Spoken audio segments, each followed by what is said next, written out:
Hello everyone, welcome back to the cube facts. So আজকে day 37 আর এটা আজকে scramble. তো এই স্ক্র্যাম্বলটা কী করে সলভ করব চলো দেখি। ওকে, তো প্রথমে আমি এজগুলো লক্ষ্য করি। এইখানে আমার গ্রিন আর ব্লু এর এজ আছে, এখানে রেড আর অরেঞ্জের এজ আছে। তো ব্লু এর এজটা দিয়ে আমি রেডটাকে ইনসার্ট করতে পারি, দেন আমি অরেঞ্জটা ইনসার্ট করবো, দেন লাস্টে আমি গ্রিনটাকে ইনসার্ট করবো এদিকে। Okay, F prime R prime B prime R prime F F R then L prime D F prime D prime. Okay, first pair এই দুটো, আর এখানে আমার সেকেন্ড পেয়ার আছে U R U two R prime U prime F R F prime. আমার এখানে দুটো পেয়ারই হয়ে গেছে।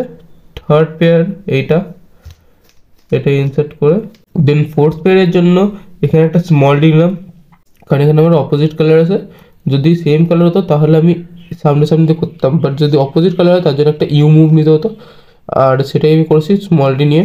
তো small d L prime U prime L, আবার small d then R U R prime. এবারে এই ওয়েলটা সলভ করবো। সো ইউ দেন যেমন অ্যালগরিদম লাগাও, এখানে একটা বি ফর্ম এসছে, সরি এখানে একটা জে বি ফর্ম এসছে। এটা সলভ করে আমার এই স্ক্র্যাম্বলটা সলভ হয়ে গেল। তো এবার চলো একটা ফার্স্ট সলভ করে দেখি। তো তোমরা যদি ভিডিওটা এখনো লাইক না করতে পারো তো লাইক করো, চ্যানেলটা সাবস্ক্রাইব না করতে থাকলে সাবস্ক্রাইব করো।